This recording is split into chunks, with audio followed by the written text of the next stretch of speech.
Boa noite. Vamos lá, vamos continuar o nosso estudo. Está terminando o ano, mas o nosso estudo não terminou ainda. A gente não vai terminar Filipenses, também que não começamos tão cedo, né? Mas vamos continuar nosso estudo de Filipenses, tá bom?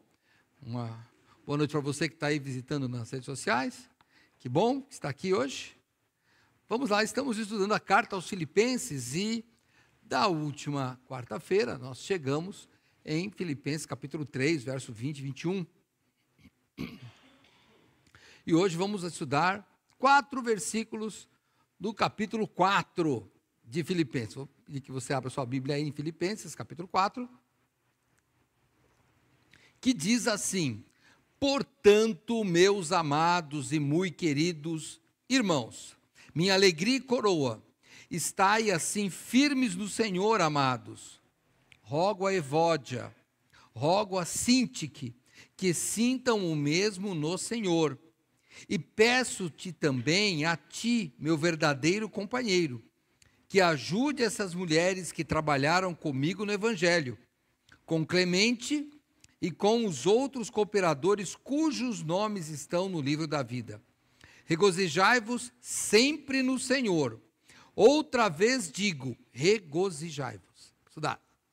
Senhor Deus, queremos estudar tua palavra nessa noite e para que teu nome seja glorificado, Senhor. Abençoe, Pai, nosso estudo, abençoe, Senhor Deus, a nossa meditação, que isso possa servir de exemplo para nossas vidas, Senhor Deus, naquilo que nós devemos fazer de forma que te agrade, evitando, Senhor Deus, aquilo que não te agrada sempre.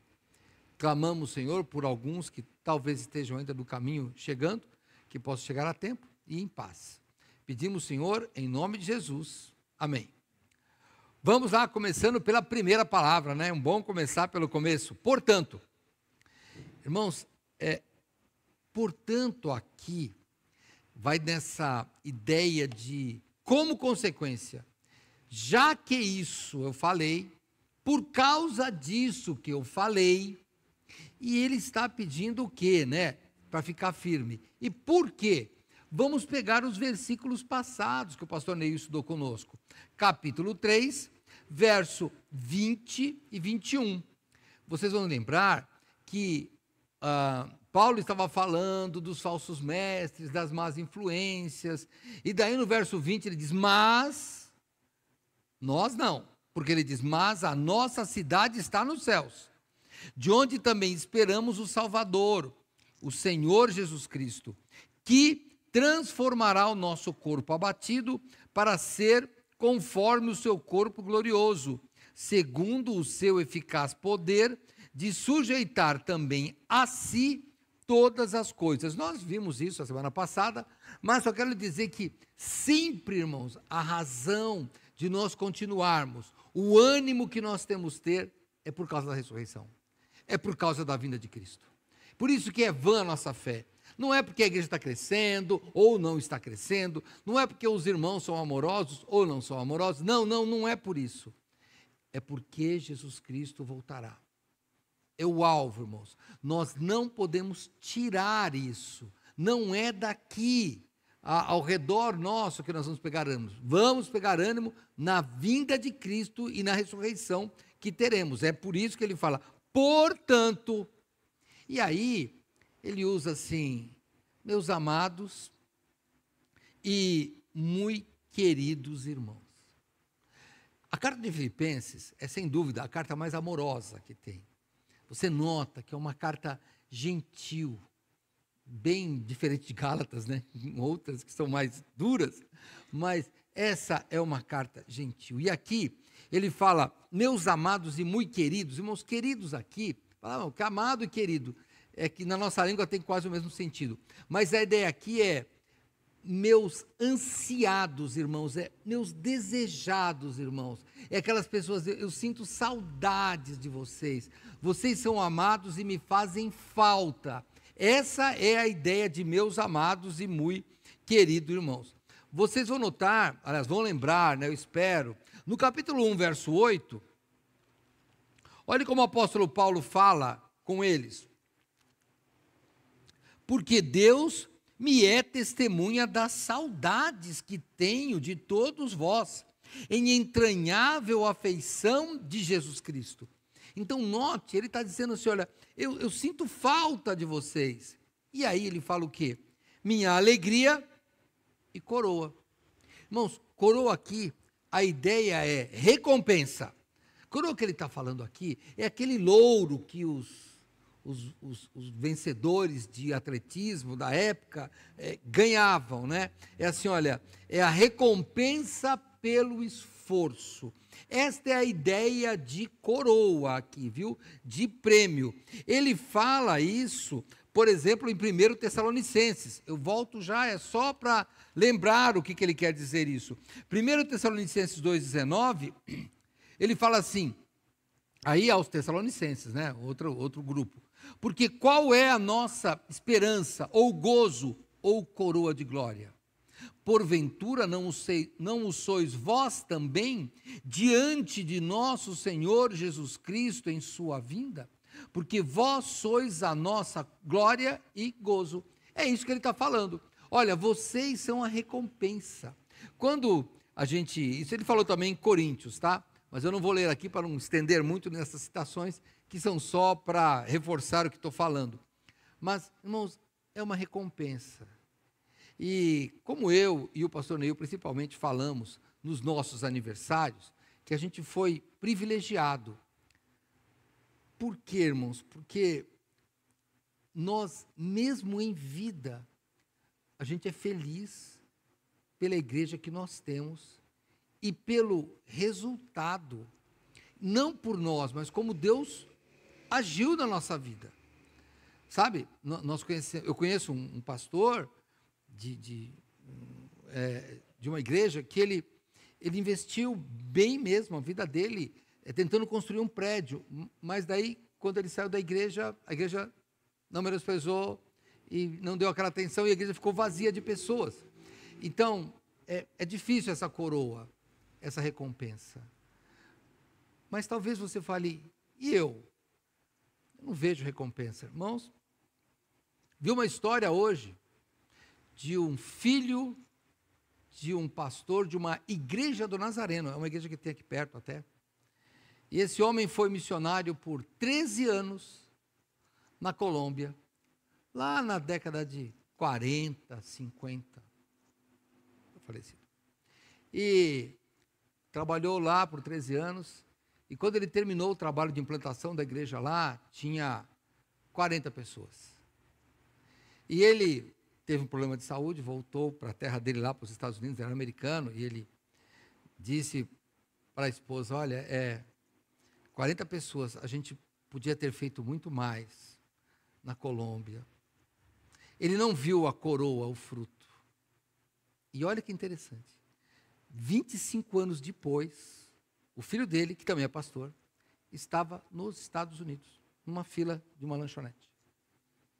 E ele estava num congresso e tinha um crachá dele, com um sobrenome. Não lembro o nome dele, não lembro o sobrenome dele, mas algum sobrenome. E ela perguntou, o senhor conhece Samuel tal? E dona, acho que era Camélia, sei lá, o nome assim, Raquel, vou falar Raquel, tal. Falou, são meus pais. Então essa mulher falava espanhol, ela abraçou e disse, eu posso te abraçar? Fala, porque por causa dos seus pais, a minha avó se converteu. E hoje eu estou na Colômbia, trabalhando para o Evangelho. E eu gostaria que o senhor fosse conhecer. Ele foi conhecer. Pastor, ele falou que tem 10 mil membros. Já imaginou? Ele falou assim, meu pai só viu 40. Então, a coroa é isso. Às vezes Deus dá o privilégio e às vezes Ele não dá o privilégio. E aí temos um irmão aqui, eu vou mencionar porque é público, que é o irmão Natanael. Irmão Luiz, irmã Noêmia, não viram a coroa dos filhos se converter. Isso eu fico sempre pensando, né? Quando eu vejo vocês, a família aí, chegando, né, um a um, como era um hino que a irmã Noêmia gostava, dizia um a um, era o hino que ela gostava. E ela não viu. Ela partiu chorando pelos filhos. Já pensou? Quando você chegar lá, e ela falar assim, estou aqui, mãe. Sabe o que vai ser, Natanael? Vai dizer, aqui está a coroa, aqui está o louro. Então, não desanime, irmãos, é isso que Paulo está nos dizendo, é a coroa. E por isso é que ele termina o versículo dizendo, estais firmes no Senhor. No Senhor, é sempre ficar firme no Senhor. Irmãos, a firmeza no Senhor é continuar vivendo a vida de crente, uma vida piedosa, isso é o que ele está falando. E ele está dizendo, qual é a vida piedosa? A vida piedosa que a gente fala, irmão, é uma vida de devoção, não é? É uma vida que temos o sentimento de Cristo Jesus. Esta é a vida que nós temos que ter. Só que daí, ele pega, e quando ele fala disso, no verso 2 do capítulo 4, você vai notar que daí, o que ele diz? Rogo a Evódia, rogo a Sintique, duas mulheres, que sintam o mesmo no Senhor.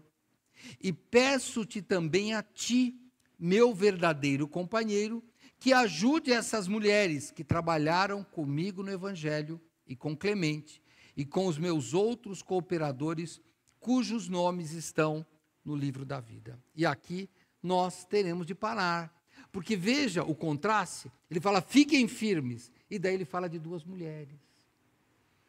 Duas, irmãos, líderes. Elas lideravam de alguma forma, porque tanto na região ali de Filipos, as mulheres tinham proeminência. E nós vamos ter que lembrar, né, que a evangelização, se não a igreja, mas a evangelização, com certeza, de Filipos, começa com mulheres. Vamos lá para Atos? Essa você tem que ir, hein? Atos capítulo 16. Vamos lá comigo. Atos 16.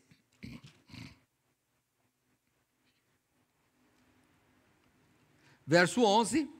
E navegando de Trode, fomos correndo em caminho direto para a Samotrácia, e no dia seguinte para Neápolis, e dali para Filipos, que é a primeira cidade desta parte da Macedônia, e é uma colônia, e estivemos alguns dias nesta cidade. Olha, daqui a pouco eu vou, guarda essa informação que eu vou precisar dela daqui a pouco, e estivemos alguns dias nesta cidade. E no dia de sábado, saímos fora das portas para a beira do rio, onde se costumava fazer oração, e assentando-nos, falamos às mulheres que ali se ajuntaram. Então, a evangelização começa com as mulheres que se reuniam para a oração. Começa ali. E você vai notar também que dali ele vai para a casa de uma mulher para fazer um culto doméstico. Continue comigo no verso 14.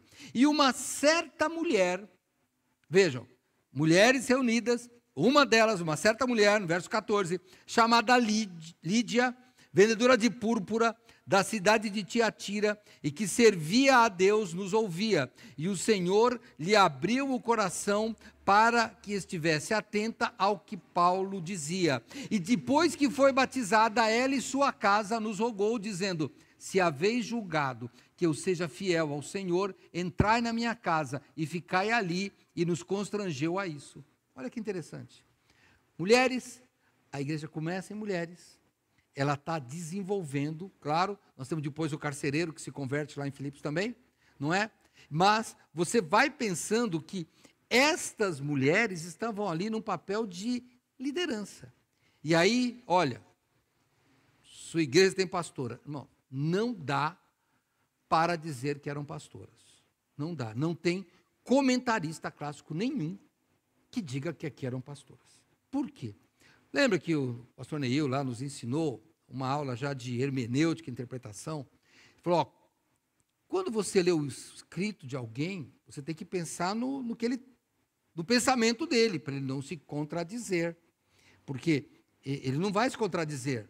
E aí, se você for para a primeira carta a Timóteo, lá de Paulo a Timóteo, né, capítulo 2, primeira carta a Timóteo, capítulo 2, verso 11, a mulher aprenda em silêncio, com toda sujeição. Não permito, porém, que a mulher ensine, nem use de autoridade sobre o marido, mas que esteja sujeita em silêncio, porque primeiro foi formado Adão, depois Eva. Adão não foi enganado, mas a mulher, sendo enganada, caiu em transgressão. Então, irmãos, daqui não tem como pegar esse texto de Filipenses, falando de Sintique, Evódia, e dizer que ali eram pastoras. Não, porque não bate com o pensamento deles. Mas que tinham certa liderança, sim, com certeza tinham. Irmãos, a gente vê aqui na nossa Igreja Batista de Vila São José o que as mulheres fazem. Elas fazem muitas coisas de líderes, isso é normal. Não tem porquê. E eu já ouvi o argumento, né? Pastor, mas tem mulher que prega melhor que homem. Vou brincar. Irmãos, vocês mulheres, vocês escutam a Mariana pregar, se fosse na disputa eu perdia. Vocês sabem disso. É verdade. Mariana, a avó dela, ela é evangélica, irmãos. Ela não dá como competir comigo. Qual o problema? Pastor, não, porque ela não é pastora. Só porque a Bíblia não deixa. É só isso. E nós estamos aqui para obedecer. Aqui não é uma empresa. Uma empresa faz o que é melhor para a empresa de acordo com o que o dono quer. E nós somos uma igreja que fazemos aquilo que o nosso Senhor quer. Vamos lembrar que nós somos servos. E a palavra servo aqui, ela pode ser traduzida como escravo. Aquele que obedece sem questionar. Aquele que não faz greve. Não é servo de empregado que recebe salário. Não. Nós somos os servos, irmãos, que eu repito, o servo que Lucas gosta, eu repito muitas vezes, gosta de pôr, Lucas que escreve o que Cristo falou. Quando você fizer tudo o que tiver feito, se considere um servo inútil que só fez o que devia fazer. Pronto. Esse tipo de servo, então a gente só faz porque obedece. Mas que essas mulheres eram líderes, com certeza, elas tinham um papel de liderança e influência naquela igreja, hein? Não tenha dúvida, ela tinha influência. E aí você fala, poxa, pastor, está vendo? Está vendo, irmãos? A mulher em silêncio influencia mais que os homens. Então deixa a gente ser pastor e vocês, senão a gente está perdido na sua mão de vocês. Deus é sábio no que tem que falar. Mas, brincadeiras à parte, é assim. O problema é que volta para Filipenses capítulo 4, quando ele fala, vocês são minha coroa, no verso 1, estáis firmes do Senhor, ele pega e diz, mas essas duas, eu peço que elas sintam o mesmo. Então, o que estava havendo? Uma discórdia. Irmãos, qualquer um, eu, pastor Neil, qualquer um que falar, era por isso, nós estamos especulando, porque a Bíblia não diz, e não tem nenhum comentarista que eu li que ele fala, olha, não dá. Uns disseram, olha, poderia, provavelmente, não era intriga por egoísmo, ou por soberba, não, irmãos, eu não consigo imaginar aqui duas mulheres influentes brigando porque a roupa de uma estava mais bonita que a outra, porque, não, irmãos, provavelmente, o mais consenso que eu achei, é que era na forma de servir ao Senhor. Talvez uma queria ir mais para o lado judaizantes, lembra que elas eram mulheres que serviam ao Senhor já, né, igual Lídia. Talvez era uma que tivesse costumes mais liberais, a gente não sabe, mas alguma coisa os comentários que eu li, assim, com mais certeza, é que havia um problema na forma de trabalho. Isso é o maior consenso. Não era porque, você veio com essa roupa e eu... Não, era a forma de trabalho. Talvez uma quisesse de um jeito e outra de outro. E o que importa é que elas não conseguiam se acertar. E isso se tornou público na igreja. E por se tornar público, chega aos ouvidos do apóstolo Paulo. Ele está longe. E daí chega ao ouvido dele. Então ele fala, não, eu peço, e ele escreve. Porque, irmãos, ele está escrevendo como uma igreja. E de repente ele fala, como eu fiz hoje, né? Natanael, você que está em casa, e não é dessa igreja, você deve imaginar que Natanael é conhecido da igreja. Porque senão, fala, quem é Natanael? talvez para você, mas para a gente que está aqui, ele é muito conhecido. Então, quando a gente fala assim, destaca o nome, é porque é conhecido. E qual é o sentimento que ele está pedindo para ela? Não sei, irmãos, olha, eu achei, até me convenci que poderia ser lá o capítulo 2, porque ele está escrevendo a carta. Vai comigo no capítulo 2, eu vou ler um pouquinho mais aqui, olha. Talvez possa ser isso, talvez uma contenda desnecessária. E eu interpretei assim, o que é que ele estava pedindo para elas? Deixa a opinião da outra prevalecer, não, deixa. Capítulo 2, verso 1. Portanto, se há algum conforto em Cristo, se há alguma consolação de amor, se há alguma comunhão do Espírito, se há alguns entranháveis afetos e compaixões, completai o meu gozo, a minha alegria, para que sintais o mesmo. O quê? Tendo o mesmo amor, o mesmo ânimo, sentindo uma mesma coisa, nada façais por contenda ou por vanglória, mas por humildade. Cada um considere os outros superiores a si mesmo. Não atente cada um para o que é propriamente seu, mas cada qual também para o que é dos outros, de sorte que haja em vós o mesmo sentimento que houve também em Cristo Jesus, que sendo em forma de Deus, não teve por usurpação ser igual a Deus, mas fez a si mesmo de nenhuma reputação, tomando a forma de servo, fazendo-se semelhante aos homens, e achado na forma de homem, humilhou-se a si mesmo, sendo obediente até a morte, morte de cruz. Ele está falando disso para a igreja, e na mesma carta, ele usa a mesma expressão, olha, tem o mesmo sentimento. Eu achei que isso é o mais lógico, mas necessariamente pode ter outra coisa, mas me parece que é isso que ele está falando. Falando, olha, eu acho que tem que evangelizar da rua para baixo, eu acho que é da rua para cima. Falando, tá bom, pessoal, vai da rua para baixo, vamos tentar o seu método. Não precisa ficar brigando. Eu acho que era isso. E aí nós vamos aprender. Irmãos, talvez o método que você não concorde possa ser bom. Você sabe que tem igrejas que não concordam com nada disso. Eles acham que igreja não é lugar de peça teatral, de musical. Acham que não é. E criticam. Eu só fico pensando, não tem problema se você é de uma igreja que não faz isso, e não gosta, não concorda, não tem problema. Nós não vamos aí de jeito nenhum dizer o nosso método está certo. Não. Para nós serve. Talvez para vocês não sirva, não tem problema. E lembrem, né, vocês são do coral. No passado, a gente começou a não ter visitantes. Ela chegou e falou, não vai ter mais, hein? Por quê? Porque vai fazer uma peça para quê? O objetivo aqui é glorificar a Deus através da pregação da palavra e da evangelização de pessoas. Se você não tem pessoas para evangelizar, não precisa de fazer teatro, não precisa de fazer musical. Porque nós não fazemos aqui uma apresentação, um show. Tudo que a gente vai fazer aqui, fizemos no final de semana e vamos fazer no próximo, é evangelização. É um outro método, mas é uma evangelização. Assim como distribuir folheto é uma evangelização. Assim como você sair por aí, pregar cartaz, pode ser uma evangelização. Pregar na praça é uma evangelização. Cada um no seu método. Então, essas duas aqui estavam discutindo por método. Só isso. É o que me parece. Parece que é o mais lógico para mim, tá? Voltando para o capítulo 4, então. E daí, aliás, no capítulo 4, no verso 3, ele diz, e peço-te também a ti, meu verdadeiro companheiro. Quem é? Não se sabe. Não se sabe quem é esse companheiro. E aí, irmãos, começa, podia ser esse, podia ser aquele. Olha, o mais próximo, mas não é especulação, hein?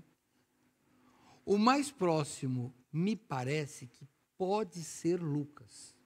Mas por quê? Vamos lá para aquela informação que eu falei? Atos capítulo 16. Né? Atos 16. Ele está lá em Éfeso, está lá em Filipos, hein? Verso 13. E no dia de sábado saímos fora da porta para a beira do rio, onde se costumava fazer ação, e assentando-nos, falamos às mulheres. Algo indica que a pessoa que está escrevendo, e nós cremos que foi Lucas, ele estava junto com Paulo aqui. Então pode ser, porque depois, irmãos, desse capítulo 16 até o capítulo 20, vai ter um espaço de alguns anos. Pode ser que Lucas estivesse lá. E sempre que Paulo, né, fala com Lucas, ele fala de um jeito diferente. Você pode notar, olha, mesmo em Colossenses, está em Filipenses, ó, Colossenses 4,14, saúda-vos Lucas, o médico amado. Então, pode ser, se tivesse que falar quem você acha, eu diria, é Lucas. Mas se você não concordar, não tem problema, não vamos brigar não, põe quem você quiser. Eu só acho que Lucas é algo mais plausível que seja Lucas, este meu verdadeiro companheiro, mas não tem prova, a Bíblia não dá mais pistas, é só mesmo os historiadores que tentam achar alguém para dar informação e parece que era Lucas. E o que ele diz? Olha, meu verdadeiro companheiro, voltei aqui, que ajude essas mulheres que trabalharam comigo no Evangelho. Então, nós vemos, por isso que eu falei que a minha ideia, assim, meu pensamento é que elas discutiram, entraram em desavença por causa de método do trabalho. Porque, com certeza, elas eram trabalhadoras do Evangelho. Elas eram. Então, Paulo diz, cuide delas, ajude a resolver essa questão. E por quê? Para elas ficarem de bem, dar o dedinho lá? Não, para o Evangelho progredir. A carta é para a igreja. E essa divisão não ia trazer progresso para a igreja, não ia trazer progresso para a divulgação do Evangelho. Então, fala com elas. Então ele diz, olha, para o amigo verdadeiro, não sei, ele diz, ajuda essas mulheres que trabalharam comigo. E com Clemente, também não sabe quem, não tem mais referência de quem é Clemente. E com meus outros cooperadores. Irmãos, a palavra cooperador aqui, sabe o que é? Companheiro de jugo. Essa é a ideia, sabe? Você tem 2 bois no carro e tem aquele jugo que prende os dois. Então ele fala, meu cooperador. E ele diz o quê? Cujos nomes estão no livro da vida. E aí ele volta no primeiro lá, no versículo 1. Embora a Bíblia, repito, não foi escrita em capítulo e versículo. Mas ele volta no portanto. Ele volta. Lembrem-se, o nosso alvo é levar o Evangelho para que as pessoas aceitem a Jesus Cristo ao ouvir a palavra, se convertam e tenham o nome escrito no livro da vida. Você que está me ouvindo, que talvez seja algum líder, homem ou mulher de departamento, o meu departamento está indo bem, meu ministério, o nome que você quiser, está indo bem. Não, irmãos, não. É o reino que tem que ir bem. É o reino. Não adianta sermos eu, Neil, estão pregando bem, não resolve isso. Olha, o grupo de louvor, quem toca, está tocando bem. Não resolve. É o reino que importa. Porque no final vai sobrar o quê? O livro da vida. Lembra daqueles trabalhadores lá que Jesus mandou? E que eles voltaram, todo feliz. E lembra o que Jesus falou para eles? Vamos lá, Lucas capítulo 10. Eu volto já, você sabe de cor. Mas eu não gosto muito de arriscar falar de cor as coisas. Vamos lá. Verso 20 de Lucas capítulo 10. Mas não vos alegreis porque se vos sujeitem os espíritos. Alegrai-vos antes por estarem os vossos nomes escritos no céu. É lá. Não, irmãos. E o que ele está dizendo quando ele fala, por que talvez essa expressão, escrito no livro da vida? Irmãos, eu vou dar um significado mais profundo. O salvo está escrito no livro da vida, tá? Mas vamos lá para Apocalipse, lá no finzinho. Apocalipse 21.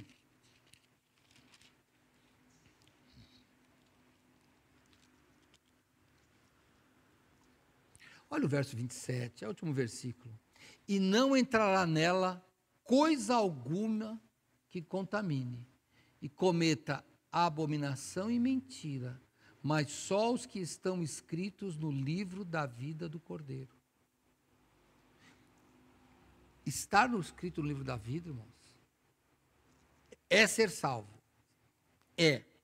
Mas, ao usar essa palavra, na minha visão, Paulo está dizendo, e elas dão testemunho, hein? E elas têm a vida piedosa. Eu não sei como é que vai ser o livro da vida, então eu vou fazer uma metáfora aqui. Já imaginou? Isso não vai acontecer, hein? Mas já imaginou que você chega lá, você tem um nome, fala, cadê meu nome? E começa, você mais jovem, já prestou vestibular, que você vai lá e procura o seu nome, e vê a ordem alfabética, e vai e volta, você fica desesperado se o seu nome não está lá, ou num concurso, ou qualquer coisa, uma prova, e você não vê o seu nome lá, já pensou? Agora, como é bom, quando você bate o olho e já vê seu nome, não tem dúvida. Mas, irmãos, não vai ser assim, mas eu queria ter bem nítido o meu nome lá no livro da vida, assim, que eu já está aqui mesmo, ó, não precisa de olhar duas, será que sou eu mesmo, né? Vamos ver, será que sou eu mesmo? Não. Então, elas dão fruto. Aquelas mulheres, Clemente, os outros cooperadores, né, Evódia e Sintique, eles davam frutos. O nome está escrito no livro da vida.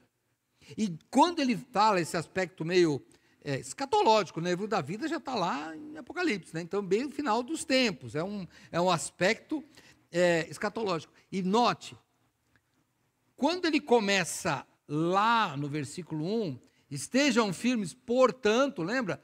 Porque tem a ressurreição, aqui parece que ele amarra de novo, irmãos. Quando ele fala do Apocalipse, quando ele fala do livro da vida, ele fala, então se alegre.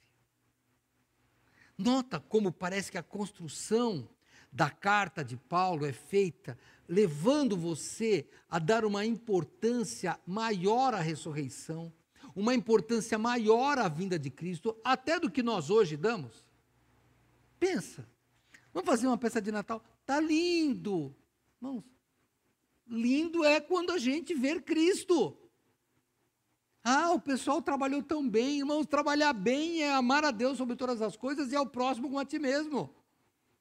Nós temos que ter uma vida, porque toda vez que ele fala isso, como agora, livro da vida, olha lá, então se alegre. Então se alegre. Lembra lá em Coríntios capítulo 15, 1 Coríntios? Portanto, depois que ele fala da ressurreição, da glorificação, ele diz, portanto, fique firme. Por causa da ressurreição. Quando ele fala, está no livro da vida, ele fala, então, ele não diz essa palavra, não está aqui, né? Mas ele diz, regozijai-vos sempre no Senhor, outra vez digo, regozijai-vos. Irmãos, é curioso alguém mandar eu ficar alegre. Não tem muita lógica. Ficar alegre é porque ficou alegre. Né? Sabe aquela história de que, ninguém manda no coração. Manda sim. Não vai nessa história romântica, não. Manda sim, claro que manda no coração. Jesus falou que tem que mandar no coração. Manda. E aqui, 2 vezes para me alegrar. Paulo, por quê? Porque você vai se alegrar, mesmo que você não veja a coroa próxima. Você vai se alegrar, mesmo que você esteja sofrendo. E falando, olha, eu vim na igreja todos esses anos e minha vida não melhorou. Essa vida, mas ninguém te prometeu que essa vida ia melhorar. Jesus falou que ele vai preparar um lugar e lá a vida vai ser melhor. Aqui não. Quando você pensar assim, eu estou aqui servindo a Deus todo esse tempo, minha vida não melhorou, lê a história de Rico e de Lázaro. E vai ver qual é a vida melhor depois. O Lázaro só apanhou, pessoal, só sofreu. O homem sofreu tudo. Aquela vida que é prometida. E o homem rico? Não, ele vivia regaladamente. A vida dele era de riquezas. E depois, me tira desse tormento. Molha a ponta do dedo na água e põe na minha língua. Paulo está trazendo para nós aqui a verdadeira alegria. A verdadeira alegria, irmãos, é servir a Deus. E quando você ouve falar do livro da vida, essa tem que ser a nossa alegria. E eu vou terminar, meu tempo já passou, e vou voltar para só o último versículo que eu vou ler, Romanos, capítulo 8, não o 28, hein? Não. Um outro, Romanos 8, 18, quase, hein? Romanos 8, 18. Porque para mim, e essa eu gosto, se você é um daqueles que grifa, pode grifar. Portanto, para mim, tenho por certo que as aflições deste tempo presente não são para comparar com a glória que em nós há de ser revelada. Lendo isso, mesmo Paulo que escreveu, ele pode falar, alegrai-vos, alegrai-vos, alegrem-se, alegrem-se, alegrem-se. E outra vez, alegrem-se. Porque por mais sofrimento que tenha, por mais divergência que a gente tenha, nós estamos caminhando para lá, porque o nosso nome foi escrito no livro da vida. Pense nisso, meu irmão, olha, nós estamos aqui em poucas pessoas, pense na alegria, irmãos, não se deixe iludir. A gente vai fazer peça de Natal, a gente, talvez na sua casa você ganhe presente, você vai comer comida diferente, mas, irmãos, isso não é importante. Não é, irmãos. A importância é a vida eterna. A importância é o nome lá, sabe, no livro da vida. Vai ter o Natal, e daí tem o presente, tem aqueles amigos secretos. Eu dei um presente bom e ganhei um presente ruim. Não, irmão, você já ganhou a vida eterna. Deixa o pessoal dar qualquer presente para você. O presente maior é Cristo. Não se alegre nas coisas deste mundo. Estai firmes no Senhor. Começa assim e termina esse trecho, essa perícope que eu separei aqui, esse pedaço. Alegrem-se no Senhor. E repito, alegre-se. Então, alegrar, alegrar, alegrar. Por causa da vida eterna. Por causa da ressurreição, porque Cristo pagou os pecados. Vamos orar. Senhor Deus, obrigado, Pai, por esse exemplo que nós tivemos nesse trecho pequeno da Tua palavra, mas que nos ensinou tanto. Eu te peço que a nossa alegria possa se firmar no nosso nome do livro da vida. Que a nossa alegria, Senhor Deus, possa ser repetidamente enfatizada, porque um dia o Teu Filho Jesus pagou os nossos pecados, ressuscitou e nos preparou o lugar onde vai nos levar. Eu te peço, Pai, que essa alegria possa transbordar os corações dos membros dessa igreja e dos nossos ouvintes. Eu te peço em nome de Jesus, aquele que morreu por nós. Amém. Muito bem, estamos aí, no sábado, às 19 horas, você vai ter Jesus, o tesouro do Natal.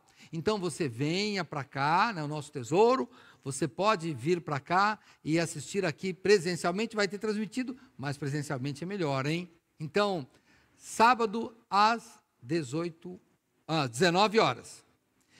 Às sextas-feiras nós temos um culto às 7h30. Nesse período nós não vamos fazer mais, tá? Porque vem o período de férias, então 7h30 da manhã de sexta-feira, só em janeiro que a gente volta.